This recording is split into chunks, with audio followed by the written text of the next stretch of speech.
तो एक बारी एमसीक्यू स्टार्ट करने से पहले मैं आपको अच्छे तरीके से हमारे कंटेंट जो हम आपको प्रोवाइड करते हैं, जो स्टडी मटेरियल हम आपको प्रोवाइड करते हैं, उसके बारे में एक बार मैं आपको फटाक से बता दूं कि हमारे इस कोर्स में हम आपको video lectures, mock test, notes provide करते हैं और 1500 प्लस एमसीक्यूज, रिविजन पीडीएफ, ये सारा जो कंटेंट आप देख रहे हो स्क्रीन पर, ये आपको एक ही जगह मिलेगा। कई स्टूडेंट्स क्या करते हैं, इंटरनेट से स्टडी मटेरियल रिफर करते हैं। सो इंटरनेट पे जो लैंग्वेज यूज करी जाती है, बहुत डिफिकल्ट लैंग्वेज यूज करी जाती है, जिससे कि आपको समझ नहीं आता है क्या लिखा हुआ है, किस तरीके से ये जो कंटेंट है आपको किस तरीके से रीड करना है, कितना कंटेंट आपको फॉलो करना है, क्योंकि हम हमारे कोर्स में आपको बताते हैं आपको कितना स्टडी मटेरियल यूज करना है। बहुत ज्यादा भी नहीं आपको पढ़ना है, बहुत कम भी नहीं, आपको जितना सफिशिएंट है आपके स्टडी के लिए उतना आपको पढ़ना है। सो हमारे कोर्स में हम आपको गाइड करते रहते हैं कि किस तरीके से आपको किस टॉपिक पर ज्यादा फोकस रहना है, कहाँ से ज्यादा क्वेश्चंस आपको पूछे जा सकते हैं, ये सारी चीजें हमारे कोर्स में हम आपको बताते हैं। सो हमारा ये जो कोर्स है, हम आपको गारंटी के साथ कहते हैं कि हमारे इसी कोर्स से आपको एग्जाम में 30 से 35 क्वेश्चन डायरेक्टली पूछे जाएंगे। तो जल्द से जल्द आपको कोर्स को परचेस करना है। परचेस करने के लिए स्क्रीन पर ये जो नंबर नजर आ रहा है, इस पर व्हाट्सएप के थ्रू हमें कॉन्टैक्ट करना है। याद रखिएगा, नॉर्मल कॉल्स नंबर पर नहीं लगेगा और आप हमारे इस ऐप के थ्रू भी स्टडी मटेरियल को एक्सेस कर सकते हो। सो ऐप को एक्सेस करने के लिंक मैंने आपके साथ डिस्क्रिप्शन बॉक्स में प्रोवाइड कर रखी है। So that's it and let's begin with the MCQs. तो जैसे कि मैंने यहाँ पर आप देख सकते हो स्क्रीन पर, मैंने आपका जो स्केड्यूल फिर से रिवाइज हुआ है एपीएस यूनिवर्सिटी का, अवधेश प्रताप सिंह यूनिवर्सिटी के, यानी आपके जो PhD entrance examination, PhD admission से रिलेटेड इन्होंने कुछ चेंजेस कर रखे हैं। ये आपके 25 जुलाई को ही ये नोटिस आ चुकी है, जिसमें इन्होंने बता रखा है कि आपकी जो लास्ट डेट है ऑनलाइन आवेदन की, यानी एप्लीकेशन फॉर्म की लास्ट डेट है आपकी 5 अगस्त 2022, यानी आज ही आपकी लास्ट डेट है। अगर आपने अभी तक एप्लीकेशन फॉर्म को फिलअप नहीं करा है तो आप जल्द से जल्द एप्लीकेशन फॉर्म को फिलअप करिएगा। नेक्स्ट जो आपका जो भी आपने ऑनलाइन एप्लीकेशन फॉर्म फिल करे हैं, उसकी हार्ड कॉपी आपको सबमिट करनी है। उसकी डेट भी इन्होंने यहाँ पर एक्सटेंड कर दी है, विच इज 12 अगस्त 2022। देन नेक्स्ट है आपकी प्रवेश परीक्षा, यानी आपके पीएचडी एंट्रेंस एग्जामिनेशन जो है ये आपका, जैसे कि मैंने आपको बताया, 7 सितंबर 2022 के दिन कंडक्ट करवाया जा रहा है। यानी फिर से आपका स्केड्यूल चेंज हुआ है, आपको याद रखना है। आप इसका स्क्रीनशॉट लेकर रख लीजिए आपके पास, जिससे कि आपको याद रहे। सो याद रखना है 7 सितंबर को आपका एग्जाम कंडक्ट करवाया जाएगा। सो ज्यादा टाइम वेस्ट नहीं करते हुए आज के इस सेशन को हम स्टार्ट करते हैं। So let's begin with the MCQs. पहला प्रश्न, एक सेट स्कोर का माध्य 50 है और मानक विचलन 10 है। यदि प्रत्येक छात्र के स्कोर को दुगना कर दिया जाए तो नया माध्य क्या होगा? The mean of a set scores is 50 and standard deviation is 10. If the score of each student is double, the new median will be. So इस प्रश्न में जैसे कि आप देख रहे हो, हमें कुछ छात्रा है, कुछ छात्रा के कुछ स्कोर्स है। सो उनका जो स्कोर है उनका हमें मीन दिया गया है, यानी उसका हमें माध्यक दिया गया है जो कि 50 है, जो कि 50 है। अब और हमें कुछ इंफॉर्मेशन दी गई है जो कि है स्टैंडर्ड डिविएशन। स्टैंडर्ड डिविएशन जिसे हम कहते हैं मानक विचलन, ये दिया गया है 10। सो स्टैंडर्ड डिविएशन क्या होता है कि आपका डेटा कैसे स्प्रेड आउट है। ओके, स्टैंडर्ड डिविएशन क्या बताता है, डेटा किस तरीके से स्प्रेड आउट है। और मीन बताता है आपके डेटा की average value. Okay, average value बताता है आपके मीन के। ज्यादातर स्टूडेंट्स को मान लीजिए 50 मार्क्स, ज्यादातर स्टूडेंट्स का जो स्कोर होगा, ज्यादातर छात्राओं का जो स्कोर होगा वो 50 होगा। इसलिए इस जो डेटा है, सेट स्कोर्स है, उनका हमें मीन क्या जा रहा है 50।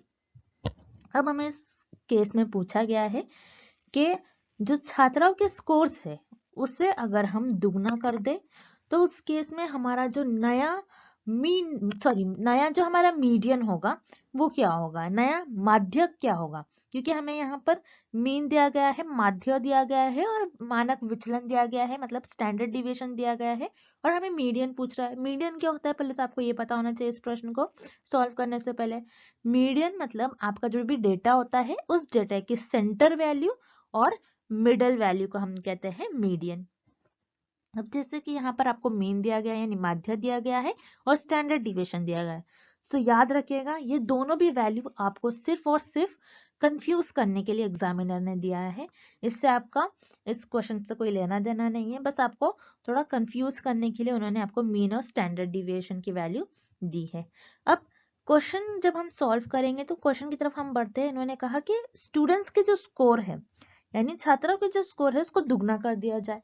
मतलब मान लीजिए हम सपोज करते हैं कि स्कोर जो हो गए स्टूडेंट्स के, जो आपके छात्राओं के जो प्रत्येक छात्राओं के जो स्कोर हो गए कुछ इस तरीके से होंगे 2, 4, 6, 8 एंड 10। ये मान लीजिए छात्राओं के स्कोर्स है। अब हमें प्रश्न में ही बोला जा रहा है कि छात्राओं के जो स्कोर्स है उसको हमें दुगना करना है, उसको हमें डबल करना है। डबल किस तरीके से करेंगे? हम डबल कर देंगे, ओके, दुगना कर देंगे, जितनी वैल्यू है उसको उसमें 2 उसको दुगना कर देंगे, 2 से मल्टीप्लाई कर देंगे। सो ये क्या हो जाएगा 4, ये हो जाएगा आपका 8, ये हो जाएगा 12, ये हो जाएगा आपका 16 एंड ये हो जाएगा आपका 20। ओके, आपने क्या करा? हर एक नंबर को आपने 2 से मल्टीप्लाई कर दिया। अब आपने दुगना कर दिया।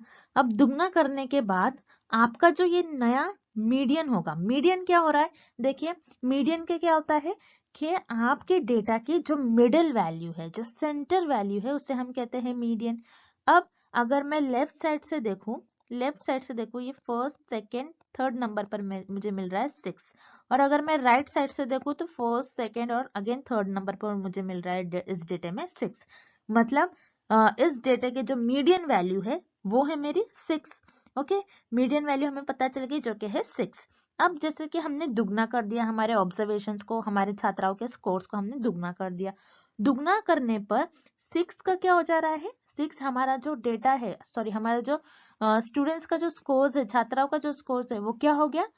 डबल हो गया। किस तरीके से बढ़ गया? दुगना हो गया, जो था उसका दुगना हो गया। यानी मीन हमारा यहाँ पर 6 था, तो 6 का हमने 6 का हमने डबल कर दिया, तो मीडियन भी हमारा क्या हो जाएगा यहाँ पर? इस केस में जब हमने डबल कर दिया हमारे ऑब्जर्वेशन को, तो इस केस में भी आपका मीडियन क्या हो जाएगा? 12। क्योंकि अगर आप लेफ्ट साइड से देखो तो थर्ड नंबर पर आपका 12 नंबर आ रहा है, और अगर आप राइट साइड से देखोगे तो थर्ड नंबर पर अगेन आपका 12 आ रहा है। यानी अगर हमने हमारे जो हमें क्वेश्चन में दिया गया है कि छात्राओं के स्कोर्स को हमने दुगना कर दिया गया, मतलब छात्राओं के जो स्कोर्स है उसको हमने डबल कर दिया, तो उस केस में हमारा मीन भी किस तरीके से बढ़ेगा? वो भी दुगना ही होगा। तो आपका इस प्रश्न का सही उत्तर हो जाएगा विकल्प बी, इंक्रीज्ड बाय डबल, दुगने से बढ़ा। अब ये तो अनचेंज तो होगा नहीं, क्योंकि जैसा था वैसा होगा नहीं, क्योंकि हमें डबल करने बोला गया है, तो ऑब्वियसली यहाँ पर आपका ऑप्शन ए यानी विकल्प ए गलत उत्तर हो जाएगा। उसी तरीके से डिक्रीज बाय हाफ, अगेन ये ऑप्शन तो हो नहीं सकता, क्योंकि हम डबल कर रहे तो हाफ कैसा होगा? आपको खुद सोचना होगा। ओके, तो यहाँ पर आपका विकल्प सी भी इस प्रश्न का गलत उत्तर हो जाएगा। उसी तरीके से option D, become equal to the mean, यानी माध्य के बराबर बने। तो ऐसा नहीं हो सकता है। मीडियन और मीन ये हो सकता है, लेकिन आप सोच सकते हो, लेकिन अगर हम डबल कर रहे हैं तो ये मीन के बराबर भी नहीं होगा। तो यहाँ पर आपका विकल्प डी भी इस प्रश्न का गलत उत्तर हो जाएगा, और इस प्रश्न का आपका सही उत्तर हो जाएगा विकल्प बी, इंक्रीज बाय डबल, दुगने से बड़ा। अगला प्रश्न, संभवतः नमूनाकरण को अन्यथा क्या कहा जाता है? Probability sampling is otherwise called. इस प्रश्न में हमें ये पता लगाना है, ये फाइंड आउट करना है कि संभवतः नमूनाकरण, जिसे हम प्रोबेबिलिटी सैंपलिंग कहते हैं, उसे हम और किस नाम से जानते हैं, और उसे अन्यथा क्या कहा जाता है, हमें ये पता लगाना है।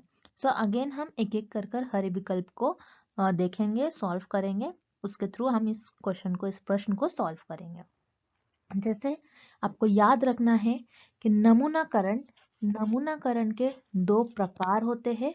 एक होता है आपका प्रोबेबिलिटी सैंपलिंग जिसे हम संभवतः नमूनाकरण कहते हैं। एक होता है आपका नॉन प्रोबेबिलिटी सैंपलिंग जिसे हम गैर संभवतः नमूनाकरण कहते हैं। अब प्रोबेबिलिटी सैंपलिंग में जो रिसर्चर है वो किस तरीके से अपने पॉपुलेशन में से मेंबर्स को सेलेक्ट करते हैं, अपने आबादी में से सदस्य को किस तरीके से चुन लेता है कि रैंडमली मतलब यहाँ पर प्रोबेबिलिटी सैंपलिंग में, संभवतः नमूनाकरण में जो रिसर्चर है वो अपने अंदाज को, अपने जो अंदाज होती है, अपनी जो सुविधा होती है उसको आगे रखकर जो आपकी आबादी में से सदस्य को सिलेक्ट नहीं करते बल्कि रैंडमली सिलेक्ट करते हैं। और नॉन प्रोबेबिलिटी सैंपलिंग जिसे हम गैर संभवतः नमूनाकरण कहते हैं, इसमें जो रिसर्चर होते हैं वो अपनी जो पॉपुलेशन होती है, अपनी जो आबादी होती है उसमें से जो कुछ सदस्यों को चुनते हैं वो अपने अंदाजे के हिसाब से अपनी सुविधा के मुताबिक पॉपुलेशन में से मतलब आबादी में से सदस्य को चुन लेते हैं। तो इस तरीके से रिसर्चर नॉन प्रोबेबिलिटी सैंपलिंग मतलब गैर संभाव्यता नमूनाकरण में अपने आबादी में से कुछ सदस्य को चुन लेते हैं जो कि उनका नमूनाकरण बन जाते हैं। अब इस प्रश्न में हमें ये पता लगाना है कि प्रोबेबिलिटी सैंपलिंग जिसे हम संभाव्यता नमूनाकरण कहते हैं उसको हम अन्यथा और क्या नाम से जानते हैं और क्या नाम से जाना जाता है। तो याद रखिएगा आपका जो प्रोबेबिलिटी सैंपलिंग है उसे हम रैंडम सैंपलिंग कहते हैं मतलब यादृच्छिक नमूनाकरण कहते हैं। तो यहाँ पर आपका जो विकल्प ए है ये करेक्ट हो जाएगा और विकल्प बी जो है आपका वो हो जाता है आपका गैर यादृच्छिक नमूनाकरण जिसे हम नॉन प्रोबेबिलिटी सैंपलिंग भी कहते हैं, जिसे हम गैर संभाव्यता नमूनाकरण भी कहते हैं। सो याद रखिएगा आपके एग्जाम में ऐसा भी प्रश्न आ सकता है, non probability sampling is otherwise called गैर संभाव्यता नमूनाकरण को अन्यथा हम क्या कहते हैं और क्या कहा जाता है। सो नॉन प्रोबेबिलिटी सैंपलिंग गैर संभाव्यता नमूनाकरण को अन्यथा गैर यादृच्छिक नमूनाकरण कहते हैं और प्रोबेबिलिटी सैंपलिंग यानी संभाव्यता नमूनाकरण को हम यादृच्छिक नमूनाकरण कहते हैं। सो यहाँ पर आपका जो विकल्प ए है ये सही हो जाएगा। सो यहाँ पर आपका ऑप्शन ए रैंडम सैंपलिंग ये आपका करेक्ट ऑप्शन हो जाएगा। अगला प्रश्न, डेटा को नोट्स, रिकॉर्डिंग और वीडियो टेप के रूप में दर्शाया गया है। Data are represented in the form of notes, recordings and video tapes in। इस प्रश्न में हमें ये फाइंड आउट करना है, ये पता लगाना है कि डेटा को नोट्स, रिकॉर्डिंग और वीडियो टेप के रूप में दर्शाया गया है तो वो कौन सी रिसर्च का, कौन सी अनुसंधान का एग्जाम्पल होगा।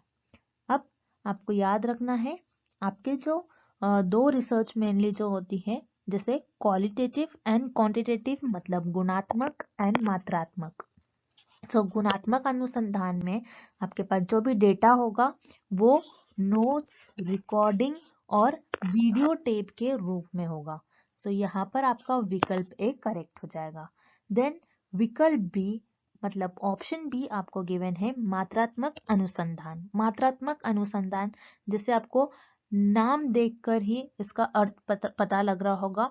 मात्रात्मक जिसे हम क्वांटिटेटिव कहते हैं जो नंबर्स को दर्शाता है। सो मात्रात्मक अनुसंधान में हमारे पास जो भी डेटा होता है ये नंबर्स के रूप में होता है। सो मात्रात्मक अनुसंधान में हमारे पास जो डेटा होगा वो नंबर्स के रूप में होगा, जैसे किसी की उम्र, किसी के हाइट, किसी की ऊंचाई, किसी का वजन। सो ये आपका मात्रात्मक अनुसंधान के एग्जाम्पल्स हो गए। सो यहाँ पर जो आपका विकल्प बी है ये गलत हो जाएगा। देन विकल्प सी आपको गिवन है एक्सपेरिमेंटल रिसर्च जिसे हम प्रायोगिक अनुसंधान कहते हैं।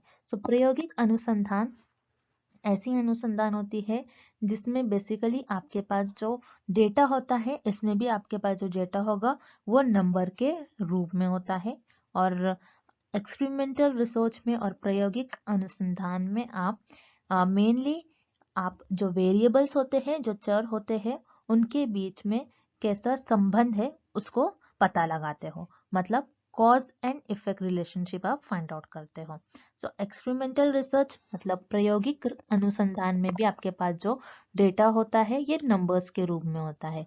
सो यहाँ पर आपका जो ऑप्शन सी, जो विकल्प सी है ये भी इनकरेक्ट हो जाएगा।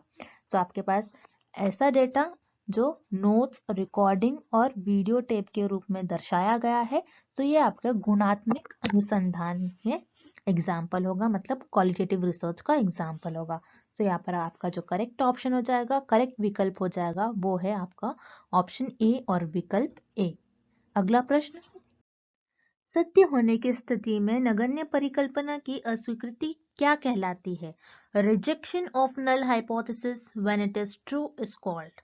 इस प्रश्न में हमें फाइंड आउट करना है, ये पता लगाना है कि आपकी जो नल हाइपोथेसिस है, अगर आपकी नल हाइपोथेसिस मतलब नगण्य परिकल्पना आपकी सत्य है, नगण्य परिकल्पना मतलब नल हाइपोथेसिस आपकी ट्रू है, ट्रू होने पर भी, सत्य होने पर भी आपने इसको रिजेक्ट कर लिया, मतलब आपने इसको अस्वीकार कर लिया, देन उस केस में ये आपकी कौन सी त्रुटि होगी, ये आपके कौन से टाइप का एरर होगा, हमें ये फाइंड आउट करना है। अब जैसे कि आपको पता होना चाहिए कि हाइपोथेसिस क्या होती है, मतलब परिकल्पना क्या होता है। हाइपोथेसिस एक टेंटेटिव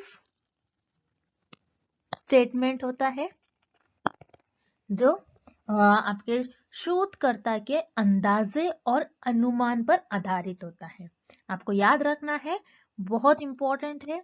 हाइपोथेसिस मतलब परिकल्पना, जिसे हम परिकल्पना भी कहते हैं, ये एक टेंटेटिव स्टेटमेंट होता है जो शोधकर्ता के अंदाजे और अनुमान पर बेस्ड होता है, और इसी को शोधकर्ता अपनी रिसर्च में टेस्ट करते हैं।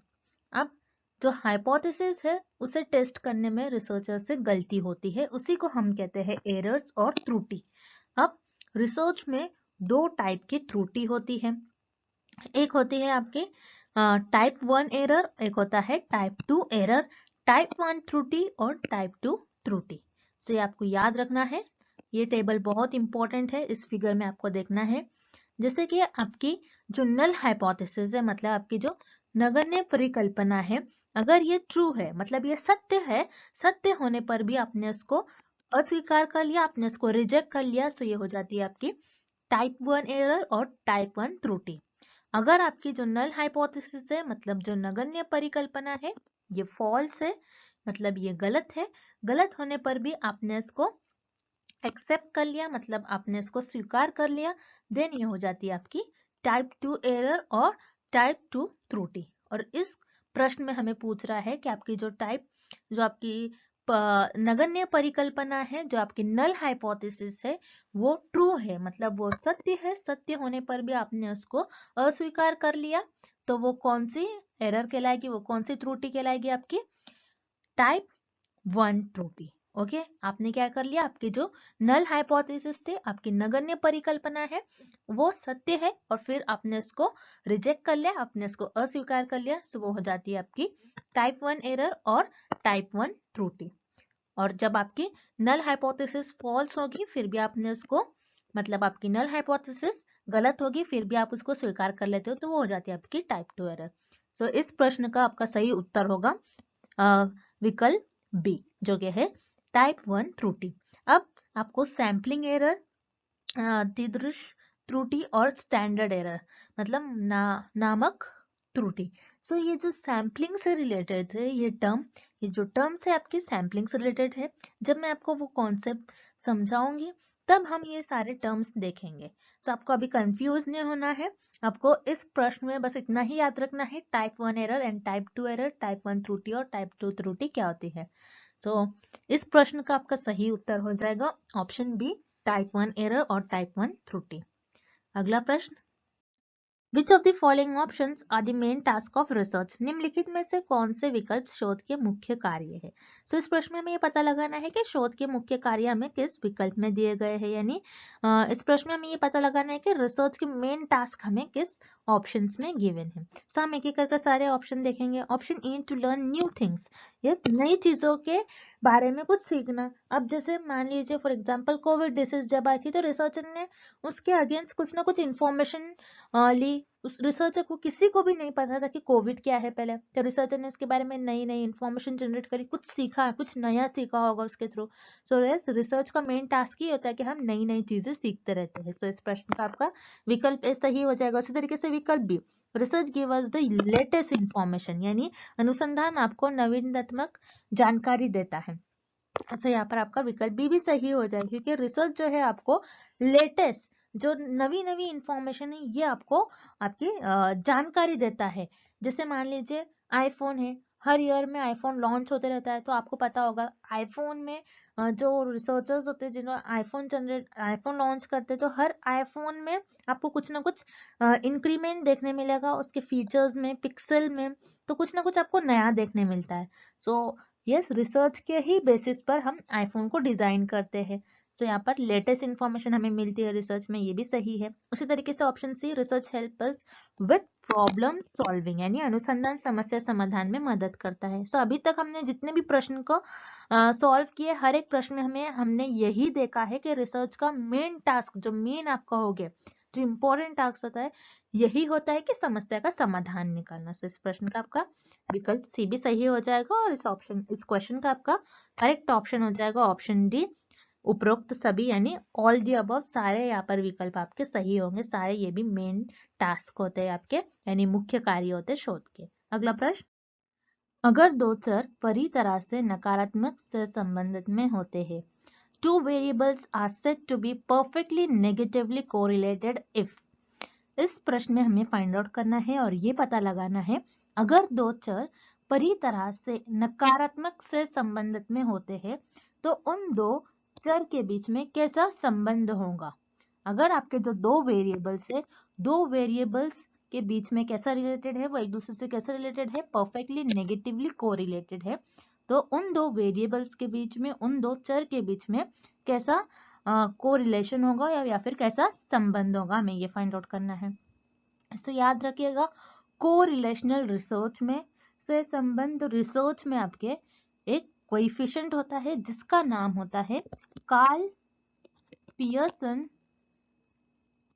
Pearson's coefficient. आपको याद रखना है, बहुत इंपॉर्टेंट कॉन्सेप्ट है कार्ल पियर्सन्स कोएफिशिएंट। तो आपके जो कार्ल पियर्सन्स कोएफिशिएंट की वैल्यू है ये आपकी -1 से +1 के बीच में लाई करती है, -1 से +1 के बीच में होती है। सो यहाँ पर अगर आपके कार्ल पियर्सन्स कोएफिशिएंट की वैल्यू -1 है देन आप कहोगे जो आपके चर है, जो आपके वेरिएबल्स है, उनके बीच में कैसा संबंध होगा, एक दूसरे से वो कैसे रिलेटेड होंगे, परफेक्ट नेगेटिवली।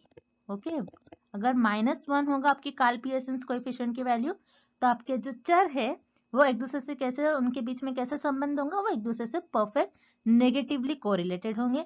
अगर आपके जो कार्ल पियर्सन्स कोएफिशिएंट की वैल्यू +1 है मतलब आपके जो चर है, आपके जो वेरिएबल्स है एक दूसरे से कैसे कोरिलेटेड होंगे, उनके बीच में कैसे सहसंबंध होगा कि वो एक दूसरे से पॉजिटिवली कोरिलेटेड होंगे। आपको ये याद रखना है। अगर आपके कार्ल पियर्सन्स कोएफिशिएंट की वैल्यू 0 है मतलब वहां पर आपके जो चर है उनके बीच में कोई रिलेशन नहीं होता है, नो रिलेशन। ओके, आपको ये याद रखना है, this is very important concept. आपके जो कोरिलेशनल रिसर्च, आपके जो संबंधित अनुसंधान है उसमें आपका एक कोएफिशिएंट होता है जिसे हम कहते हैं कार्ल पियर्सन्स कोएफिशिएंट। अगर आपके कार्ल पियर्सन्स कोएफिशिएंट की वैल्यू +1 है मतलब आपके जो वेरिएबल से जो चर है एक दूसरे से परफेक्ट पॉजिटिवली कोरिलेटेड होंगे, उनके बीच में कैसा संबंध होगा, पॉजिटिव संबंध होगा। अगर आपके जो चर है और आपके जो कार्ल पियर्सन्स कोएफिशिएंट की वैल्यू -1 है मतलब आपके जो चर होंगे, दोनों चर के बीच में आपके कोई भी टू वेरिएबल्स के बीच में किस तरीके का रिलेशन होगा, परफेक्ट नेगेटिवली कोरिलेटेड होंगे। वो एक दूसरे से, आपके जो चर होंगे एक दूसरे से उनका कैसा संबंध होगा कि वो एक दूसरे से नेगेटिवली कोरिलेटेड होंगे। सो याद रखना है, जब भी परफेक्टली नेगेटिवली कोरिलेटेड आ रहा है मतलब नकारात्मक से संबंध आ रहा है तो आपके जो चर है, आपके जो वेरिएबल्स है उनके बीच में कैसा संबंध है, वो एक दूसरे से परफेक्ट नेगेटिवली कोरिलेटेड होंगे। कब, जब उनकी कार्ल पियर्सन्स कोएफिशिएंट की वैल्यू -1 होती है तो आपके चर के बीच में कैसा सह संबंध होगा, गुणांक -1। ओके, तो यहाँ पर आपका जो विकल्प बी होगा ये आपका सही उत्तर हो जाएगा। अगला प्रश्न, नमूने के किसी भी स्तर पर चयन के लिए उपलब्ध उचित पहचान वाले जनसंख्या के सभी तत्वों को कहा जाता है। All the elements of population with proper identification that is available for selection at any stage of sampling is called। इस प्रश्न में हमें पता लगाना है कि आपकी जो जनसंख्या है, जनसंख्या के आपके सभी तत्व, जनसंख्या के सभी तत्वों उनके आपके पास एक पहचान मौजूद है, आपके पास एक पहचान उपलब्ध है आपके नमूने के किसी भी स्तर पर। ओके, सो उसे हम क्या कहते हैं, हम फिर से देख लेते हैं। नमूने के किसी भी स्तर पर आपकी जो जनसंख्या है, जनसंख्या के सभी तत्वों की आपको पहचान उपलब्ध है, सो उसे हम क्या कहते हैं, क्या उसे हम नमूना कहते हैं, सैम्पलिंग यूनिट कहते हैं, या फिर नमूना चयन ढांचा कहते हैं, या फिर यूनिवर्स मतलब समस्त विचाराधीन विषय कहते हैं। ओके, सो याद रखिएगा, आपके पास यहाँ पर आपको जो कुछ आपको बताया गया है इस प्रश्न में आपको एक जगह लिख लेना है। जैसे इस प्रश्न में आपको बताया है आपकी जो जनसंख्या है मतलब आपकी जो पॉपुलेशन है, आपकी जनसंख्या है, उसके सारे एलिमेंट्स मतलब आपके सारे तत्वों की आपके पास एक आइडेंटिफिकेशन है। आपकी जो पॉपुलेशन है वो सारे उनके जो एलिमेंट्स है, पॉपुलेशन के एलिमेंट्स मतलब आपकी जो जनसंख्या है उसके सभी तत्वों की आपको पहचान है। पहचान आपके लिए प्रेजेंट है, आपके लिए उपलब्ध है। कहाँ पर? नमूने के सभी स्तर पर। मतलब आपके पास एक लिस्ट है, कुछ इस तरीके के आपके पास पर्ची होंगी जिसमें आपके पास सारी आपके जो जनसंख्या है, जनसंख्या के सभी तत्वों की आपके पास पहचान उनकी उपलब्ध होंगी। मतलब एक लिस्ट प्रेजेंट होती है आपके पास जिसमें आपके पॉपुलेशन में से हर एक मेंबर्स के आपके पास इंफॉर्मेशन अवेलेबल होती है जिसके थ्रू आप उनको पहचान सकते हो। तो इसे हम कहते हैं, इस लिस्ट को हम कहते हैं सैम्पलिंग फ्रेम। तो सैम्पलिंग फ्रेम जिसे हम कहते हैं नमूना चयन ढांचा। नमूना चयन ढांचे में क्या होता है, आपके पास एक लिस्ट होती है, आपके पास एक पर्चा होता है जिसमें आपकी जो जनसंख्या है, जनसंख्या के सभी तत्वों की आपको पहचान उपलब्ध होती है। तो उसे हम कहते हैं नमूना चयन ढांचा, जिसे हम सैम्पलिंग फ्रेम भी कहते हैं। अब जो गलत ऑप्शन है, जो इनकरेक्ट ऑप्शन है, उससे भी हम एक बारी देख लेते हैं। सैंपल जिसे हम नमूना कहते हैं, सो नमूना क्या होता है, आपकी जो पूरी जनसंख्या है, जनसंख्या में से आप कुछ लोगों को ले लेते हो, कुछ लोगों को चुन लेते हो जो कि आपका नमूना बन जाती है। तो सैंपल में आपको सारे नमूने की आपको आइडेंटिफिकेशन, उनकी पहचान उपलब्ध नहीं होती है। तो यहाँ पर आपका विकल्प ए जो है वो इनकरेक्ट हो जाएगा। देन उसके बाद आपका विकल्प बी है सैम्पलिंग यूनिट, जिसे हम हिंदी में भी सैम्पलिंग यूनिट ही कहते हैं, आपको याद रखना है। तो सैम्पलिंग यूनिट क्या होता है, जैसे आपने आपकी जो पूरी जनसंख्या है, जनसंख्या में से कुछ लोगों को सिलेक्ट कर लिया, कुछ लोगों को चुन लिया, जो कि आपके सैंपल बन जाते हैं। अब सैंपल में आपके बहुत सारे मेंबर्स होंगे, समझ लो आपके जो सैंपल्स है, सैंपल्स में आपने 5-6 लोगों को सिलेक्ट कर लिया। अब 5-6 लोगों को सिलेक्ट कर लिया जिसमें से हर एक एक पर्सन को आपका हो गया, वो आपका सैम्पलिंग यूनिट है। तो उसे हम कहते हैं सैम्पलिंग यूनिट। तो सैम्पलिंग यूनिट में भी अभी आपके पास कोई पर्ची नहीं होती जिसमें आपके जो जनसंख्या है, जनसंख्या के सभी तत्वों की आपको पहचान उपलब्ध होती है। तो यहाँ पर आपका जो विकल्प बी है ये भी गलत हो जाएगा। देन हम विकल्प डी देखते हैं जो कि है यूनिवर्स। तो याद रखिएगा यूनिवर्स जिसे जनसंख्या भी कहा जाता है, आपको कंफ्यूज नहीं होना है। यूनिवर्स क्या होती है, आपकी टोटल, आपकी पूरी, आपकी कुल जनसंख्या को हम कहते हैं यूनिवर्स। तो यूनिवर्स भी इस क्वेश्चन का और इस प्रश्न का सही ऑप्शन नहीं होगा, सही उत्तर नहीं होगा। तो यहाँ पर आपका जो विकल्प डी है, जो ऑप्शन डी है आपका, ये भी गलत हो जाएगा। सो इस प्रश्न का करेक्ट उत्तर हो जाएगा, करेक्ट आंसर हो जाएगा विकल्प सी, सैम्पलिंग फ्रेम और नमूना चयन ढांचा। तो यहाँ पर जो आपका ऑप्शन सी है और विकल्प सी है, नमूना चयन ढांचा, ये आपका सही उत्तर हो जाएगा। अगला प्रश्न, निम्नलिखित में से कौन सा संभाव्यता का नमूना नहीं है? Which among the following is not a type of probability sampling? इस प्रश्न में हमें ये पता लगाना है और ये फाइंड आउट करना है कि दिए गए विकल्प में से कौन सा एक ऐसा विकल्प है जिसमें हमें प्रोबेबिलिटी सैम्पलिंग जैसे हम संभाव्यता प्रतिचयन कहते हैं, उसका टाइप हमें गिवन नहीं है। सो याद रखिएगा, आपकी जो सैम्पलिंग होती है, मतलब आपकी जो प्रतिचयन होते हैं, इसके दो टाइप होती है आपकी। एक होती है आपकी प्रोबेबिलिटी सैम्पलिंग, एक होती है आपकी non probability sampling. Probability sampling जिसे हम संभाव्यता प्रतिचयन कहते हैं, और नॉन प्रोबेबिलिटी सैम्पलिंग जिसे हम गैर संभाव्यता प्रतिचयन कहते हैं।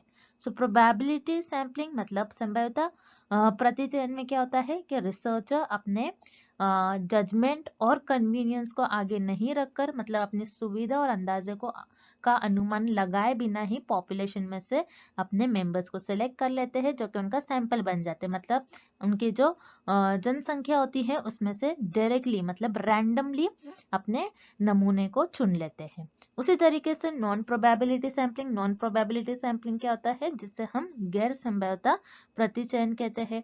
नॉन प्रोबेबिलिटी सैम्पलिंग में जो रिसर्चर है, मतलब जो शोध करता है, वो अपनी जनसंख्या में से अपने जो नमूने हैं उनको किस तरीके से चुनते हैं, वो अपने शोधकर्ता अपने सुविधा, अपने अंदाजे का अनुमान लगाकर जनसंख्या में से अपने नमूने को चुन लेते हैं। उसे हम कहते हैं नॉन प्रोबेबिलिटी सैम्पलिंग और गैर संभाव्यता प्रतिचयन। ओके, अब इस क्वेश्चन में जैसे कि हम हर एक विकल्प देखेंगे और ये पता लगाएंगे कि कौन सा आपको प्रोबेबिलिटी सैम्पलिंग का टाइप गिवन है और कौन सा नॉन प्रोबेबिलिटी सैम्पलिंग मतलब कौन सा संभवतः प्रतिचयन है और कौन सा गैर संभवतः प्रतिचयन है। So option A which is systematic sampling, जिसे हम व्यवस्थित प्रतिचयन कहते हैं। सो सिस्टमैटिक सैम्पलिंग, देन उसके बाद आपको ऑप्शन बी गिवन है स्ट्रेटिफाइड सैम्पलिंग, जिसे हम कहते हैं इस स्तृतिक प्रतिचयन, देन क्लस्टर सैम्पलिंग, जिसे हिंदी में भी हम कहते हैं क्लस्टर प्रतिचयन। सो ये जो तीनों भी ऑप्शन है, तीनों भी जो विकल्प है, विकल्प ए बी सी, ये तीनों भी आपके प्रोबेबिलिटी सैम्पलिंग का टाइप होते हैं, मतलब संभाव्यता नमूनाकरण के टाइप होते हैं। तो ये तीनों भी आपके संभाव्यता नमूनाकरण मतलब प्रोबेबिलिटी सैम्पलिंग के टाइप होते हैं। लेकिन इस प्रश्न में हमें क्या पूछा गया है कि कौन से विकल्प में हमें संभाव्यता नमूनाकरण का टाइप गिवन नहीं है। सो हमें ऑप्शन ए बी एंड सी में प्रोबेबिलिटी सैम्पलिंग मतलब संभाव्यता नमूनाकरण का, संभाव्यता प्रतिचयन का हमें टाइप गिवन है। सो यहाँ पर आपका विकल्प ए बी सी तीनों भी इनकरेक्ट हो जाएगा और आपका करेक्ट विकल्प और सही विकल्प आपका होगा option D which is quota sampling, जिसे हम कहते हैं कोटा प्रतिचयन।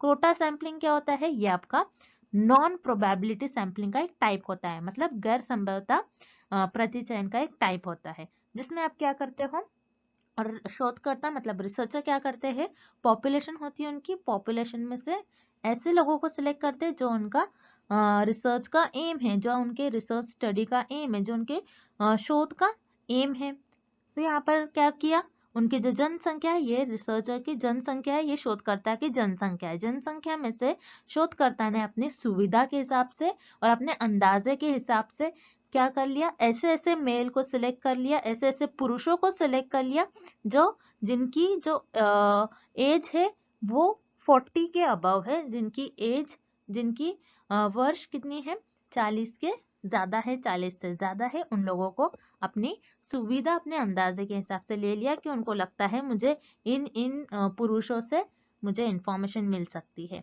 सो उन लोगों को सिलेक्ट कर लिया और उनका ये सैंपल बन गया, उनका ये नमूना बन गया और इन पर शोधकर्ता अपनी रिसर्च परफॉर्म करेंगे, इन पर शोध परफॉर्म करेंगे।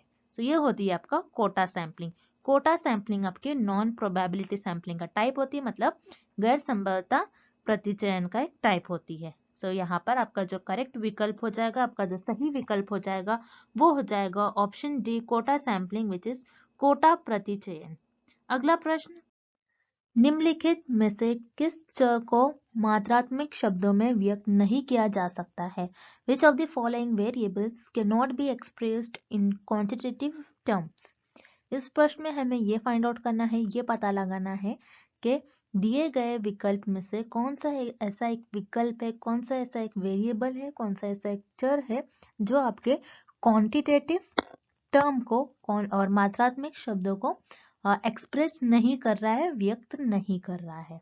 अब हम वन बाय वन ये सारे विकल्प देख लेते हैं। सो आपको पहले विकल्प देखने से पहले आपको ये पता होना चाहिए कि क्वांटिटेटिव टर्म क्या होता है, मतलब मात्रात्मक टर्म क्या होता है। क्वांटिटेटिव जैसा ये नाम से ही हमें इसका अर्थ पता चल रहा है, जो क्वांटिटी बताए, जो क्वांटिटी बताए। और क्वांटिटेटिव टर्म्स में हमारे पास जो भी वेरिएबल्स होंगे, जो भी चर होंगे, यहाँ पर हमारे पास नंबर्स में सारा डेटा अवेलेबल होगा। आपको ये याद रखना है, नंबर्स के फॉर्म में हमारे पास सारा डेटा प्रेजेंट होगा, ओके, जो कि नंबर को दर्शाता है। अब क्वांटिटेटिव टर्म्स को कौन सा वेरिएबल, कौन सा चर एक्सप्रेस नहीं कर रहा है, हम ये वन बाय वन हर एक विकल्प देखेंगे और इस प्रश्न को सॉल्व करेंगे। सो ऑप्शन ए आपको गिवन है सोशो इकोनॉमिक स्टेटस, जिसे हम कहते हैं सामाजिक आर्थिक स्थिति। तो किसी की सामाजिक आर्थिक स्थिति उसके इनकम से लगाया जा सकता है। सो इनकम नंबर्स के फॉर्म में होती है, ओके, नंबर पर आधारित होती है। किसी की इनकम कुछ होगी 90,000, किसी की इनकम होगी 90,000, किसी की 70,000। सो यहाँ पर आपको नंबर्स के रूप में डेटा मिल रहा है। सो ये आपका क्वांटिटेटिव टर्म का एक्सप्रेस कर रहा है। ये जो आपका ऑप्शन ए, विकल्प ए जो है आपको ये क्वांटिटेटिव टर्म को एक्सप्रेस कर रहा है और दर्शा रहा है। सो यहाँ पर आपका ऑप्शन ए इनकरेक्ट हो जाएगा, विकल्प ए गलत हो जाएगा। देन विकल्प बी मैरिटल स्टेटस जिसे हम कहते हैं विवाहिक स्थिति। किसी की विवाहिक स्थिति कैसे बताया जा सकता है, कैसे दर्शाया जा सकता है? मान लीजिए इंडिया है, इंडिया में आप ये कह सकते हो कि मैरिटल स्टेटस, इंडिया के लोगों का मैरिटल स्टेटस 70% मैरिड है। मतलब यहाँ पर आपके पास जो डेटा मिल रहा है आपको, ये नंबर्स के फॉर्म में मिल रहा है, नंबर पर आधारित मिल रहा है, नंबर को दर्शा रहा है। सो ये भी आपका क्वांटिटेटिव टर्म को एक्सप्रेस कर रहा है। ये भी विकल्प, ये भी आपके मात्रात्मक टर्म को दर्शा रहा है। सो यहाँ पर भी आपका ऑप्शन भी गलत हो जाएगा। देन विकल्प सी हम देखते हैं जो कि है न्यूमेरिकल एप्टीट्यूड, जिसे हम कहते हैं संख्यात्मक अभिरुचि। किसी की संख्यात्मक अभिरुचि मतलब किसी की संख्यात्मक अभिरुचि, जैसे न्यूमेरिकल एप्टीट्यूड में ये हम पता लगाते हैं क्योंकि जो पर्सन है, कोई भी पर्सन है, वो मैथ्स में कितना अच्छा है, वो मैथ्स किस तरीके से वो सॉल्व कर पा रहा है। जैसे न्यूमेरिकल संख्यात्मक, नंबर्स मतलब आपको जो वर्ड गिवन है उसी में आपको नंबर्स को दर्शा रहा है ये वर्ड। तो ये ऑब्वियसली आपका जो है क्वांटिटेटिव टर्म को एक्सप्रेस कर रहा है, आपका विकल्प सी। तो यहाँ पर आपका विकल्प सी भी गलत हो जाएगा। देन विकल्प D professional aptitude, professional attitude जिसे हम कहते हैं पेशेवर अभिरुचि। किसी के प्रोफेशनल एटीट्यूड मतलब वो पर्सन कैसा है, ओके वो पर्सन कैसा है, आप यहाँ पर उसकी क्वालिटी को दर्शा रहे हैं उसके। सो यहाँ पर ये क्वांटिटेटिव टर्म को एक्सप्रेस नहीं कर रहा है बल्कि ये क्वालिटेटिव टर्म को एक्सप्रेस कर रहा है। सो प्रोफेशनल एटीट्यूड ये आपके क्वांटिटेटिव टर्म को नहीं दर्शा रहा है बल्कि क्वालिटेटिव टर्म को दर्शा रहा है। इसलिए यहाँ पर आपका करेक्ट ऑप्शन हो जाएगा ऑप्शन डी प्रोफेशनल एटीट्यूड, पेशेवर अभिरुचि। And what kind of questions are designed to permit a free response from the subject but do not provide or suggest any structure for the respondent's reply? किस प्रकार के प्रश्न विषय से मुक्त प्रत्येका की अनुमति देने के लिए डिजाइन किए गए हैं लेकिन उत्तरदाताओं के उत्तर के लिए कोई संरचना प्रदान या सुझाव नहीं देते हैं? सो इस प्रश्न में हमें ये पता लगाना है और इस क्वेश्चन में हमें ये फाइंड आउट करना है ऐसे टाइप के क्वेश्चंस यानी ऐसे प्रकार के प्रश्न जिसमें जो रिस्पोंडेंट है वो फ्रीली रिस्पॉन्स कर सकते हैं और जो क्वेश्चंस होते हैं, जो प्रश्न होंगे आपके, वो स्ट्रक्चर नहीं होंगे। यानी इसमें आपके जो क्वेश्चंस होंगे, जो रिस्पोंडेंट क्वेश्चंस का आंसर करते हैं, वो जो प्रश्न होते हैं, जो उनके उत्तर होंगे, उस प्रश्न के जो उत्तर होंगे वो संरचना या सुझाव नहीं देते हैं। तो याद रखिएगा ऐसे टाइप के क्वेश्चंस को हम कहते हैं ओपन एंडेड क्वेश्चंस यानी विस्तृत जवाब वाले प्रश्न। अब इस क्वेश्चन को हम और डिटेल में पढ़ते हैं और डिटेल में देखते हैं कि ये क्वेश्चन हमें क्या बता रहा है। जैसे मान लीजिए एक शोधकर्ता है जो रिसर्चर है, जिसे हम रिसर्चर कहते हैं। रिसर्चर को लोगों से कुछ रिस्पॉन्स कलेक्ट करना है, यानी जो रिसर्चर है, जो शोध करता है, उनको अपनी जनसंख्या में से कुछ लोगों का रिस्पॉन्स लेना है। सो यहाँ पर रिसर्चर को कुछ रिस्पॉन्स लेना है। यहाँ पर लोग जो है ये सब्जेक्टिव फॉर्म में रिस्पॉन्स कर रहे हैं। मतलब जैसे फॉर एग्जाम्पल आप आपके एग्जाम में मान लीजिए कोई पेपर लिख रहे हो, उसमें आपको सब्जेक्टिव फॉर्म में लिखना है, यानी लॉन्ग आंसर टाइप क्वेश्चन जो होते हैं जिसमें आप सब्जेक्टिव फॉर्म में आंसर लिखते हैं, जिसमें आपको एमसीक्यूज नहीं पूछा जाता है बल्कि आप आपके ओपिनियन आगे रख सकते हो उस क्वेश्चन के आंसर में, यानी उस प्रश्न के उत्तर में। अब बता रहा है यहाँ पर हमें जो रिस्पोंडेंट है सब्जेक्टिव फॉर्म में आंसर करेगा, यानी लॉन्ग आंसर करेगा उस प्रश्न का, और यहाँ पर कोई स्ट्रक्चर नहीं होता है क्वेश्चन का, यानी क्वेश्चन का कोई स्ट्रक्चर नहीं होगा, यानी कि आपको कोई पर्टिकुलर एक ही आंसर राइट होगा ऐसा नहीं कह सकते हम। यानी जैसे एमसीक्यू टाइप, जैसे मान लीजिए जो अब मैं आपको ये क्वेश्चन बता रही हूँ, इसमें ये हमारा एमसीक्यू टाइप क्वेश्चन है जिसमें सिर्फ और सिर्फ आपको एक ही आंसर मार्क करना होता है जो आके आपके करेक्ट आंसर होगा, उसे हम कहते हैं स्ट्रक्चर क्वेश्चन। और जो अनस्ट्रक्चर क्वेश्चन होते हैं जिसमें आप आपके ओपिनियन आगे रख सकते हैं, आपके चॉइस आगे रख सकते हैं, आपके वर्ड ऑफ चॉइस आगे रख सकते हैं, आपको जो लगता है, आपकी जो इच्छा है, आप वो आगे बता सकते हो। सो वो कौन से टाइप के क्वेश्चंस होते हैं? वो होते हैं आपके open ended questions. So open ended questions वो टाइप के क्वेश्चंस होते हैं जिनमें आप आपके जो रिप्लाई होते हैं, जो रिस्पोंडेंट का रिस्पॉन्स होता है, फ्रीली रिप्लाई कर सकते हैं। जैसे मान लीजिए किसी फिल्म का आपको रिव्यू देना है, अब कोई रिसर्चर है, कोई फिल्म का रिव्यू ले रहा है, तो यहाँ पर अगर फिल्म का रिव्यू कुछ इस तरीके से है कि मान लीजिए यहाँ पर क्वेश्चन आपको ऐसा पूछा जा रहा है कि उस फिल्म में आपको उस फिल्म की क्वालिटी कैसी लगी, एक्ट्रेस की एक्टिंग कैसी थी, तो आप यस नो फॉर्म में तो आंसर नहीं दे सकते, आप उसको डिस्क्राइब करोगे, आप उसको बताओगे कि इस एक्टर की एक्टिंग अच्छी थी, ये क्वालिटी और अच्छी हो सकती थी पिक्चर की, और एक्शन सीन्स ऐसे थे, ऐसे होने चाहिए थे। तो यहाँ पर आप आपकी ओपिनियन को आगे रखते हो, तो उसे हम कहते हैं ओपन एंडेड क्वेश्चन। तो इस प्रश्न का आपका सही उत्तर हो जाएगा ऑप्शन ए। उसी तरीके से option be close ended questions. Close ended questions क्या होते हैं, याद रखिएगा, क्लोज एंडेड क्वेश्चंस आपके स्ट्रक्चर्ड क्वेश्चंस होते हैं, जिसमें आपको 4 ऑप्शन दिए गए थे, उसमें से आपको एक ही ऑप्शन को राइट करना होता है, एक ही ऑप्शन को चुनना होता है जो कि सही है। उसी तरीके से फिक्स्ड ऑल्टरनेटिव क्वेश्चंस, तो फिक्स्ड ऑल्टरनेटिव क्वेश्चंस भी क्या होते हैं, एक ही आंसर उसमें राइट होता है और एक रॉन्ग हो जाएगा। सो एक ही आंसर जब राइट होता है, फिक्स्ड है। फिक्स्ड ऑल्टरनेटिव क्वेश्चंस यानी ये यहाँ पर स्ट्रक्चर क्वेश्चन है, लेकिन हमें नॉट स्ट्रक्चर पूछ रहा है क्वेश्चन में। सो यहाँ पर आपका ऑप्शन बी और सी दोनों भी इस प्रश्न का गलत उत्तर हो जाएगा। उसी तरीके से option D multiple choice question, जैसे कि मैंने आपको स्टार्टिंग में ही एग्जांपल दिया था, तो मल्टीपल चॉइस क्वेश्चन भी आपके ये स्ट्रक्चर क्वेश्चंस होते हैं, इसलिए इस प्रश्न का उत्तर ये भी गलत हो जाएगा। और इस प्रश्न का आपका सही उत्तर हो जाएगा विकल्प ए ओपन एंडेड क्वेश्चन, विस्तृत जवाब वाले प्रश्न। अगला प्रश्न, आज के लिए बस इतना ही, and thank you for watching this video.